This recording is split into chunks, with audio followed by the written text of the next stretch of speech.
రోలొచ్చి మద్దెలతో మొరపెట్టుకున్నట్టు సామెత.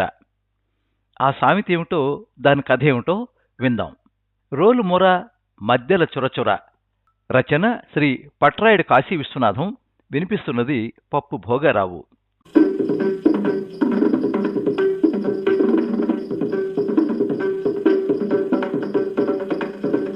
అనగా అనగా ఒక ఊరు. ఆ ఊళ్ళో సీతాపతి అనే మద్దెల వాయిద్య కళాకారుడు ఉండేవాడు.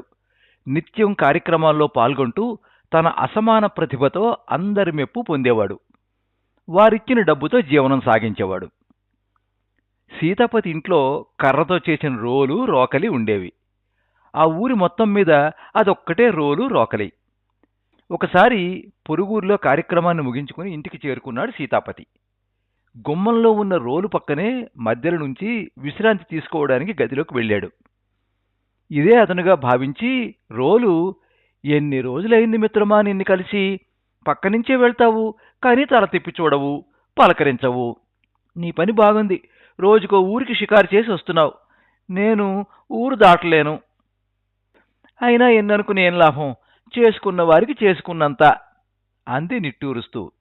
ఏమైంది మిత్రమా, అంత బాధపడుతున్నావు అని అడిగింది మధ్యల. ఏమని చెప్పను, ఊరు మొత్తానికి నేనొక్కదాన్నే అవడంతో పసుపు దంచడానికి, వడ్లు దంచడానికి నన్ను వాడి నా ఒళ్ళు హూనం చేస్తున్నారు. అన్నట్టు మర్చిపోయాను, కారం దంచిన రోజైతే నా ముక్కు పుటాలు అదురుతాయి, ఊపిరి ఆడదు, తుమ్ములే తుమ్ములు.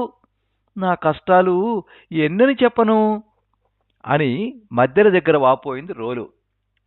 మిత్రమా, నీటిలో మునిగిపోతున్నవాడి మెడను మొరగడు పట్టుకున్నట్టు నీ కష్టాలు నాకే చెప్పు అంది మధ్యల. ఎందుకలా అన్నావు అని అడిగింది రోలు.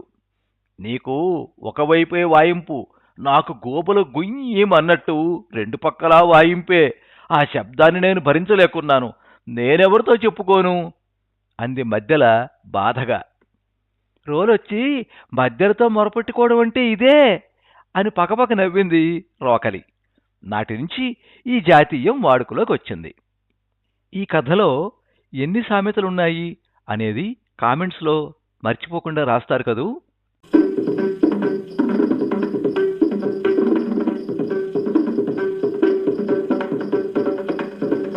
మీరింతవరకు రోలు మొర మధ్యల చురచుర కథ విన్నారు. రచన శ్రీ పట్రాయుడు కాశీ విశ్వనాథం. వినిపించినది పప్పు భోగారావు. ఈ కథ 2024 సంవత్సరం మార్చి 2వ తేదీ ప్రజాశక్తి పత్రిక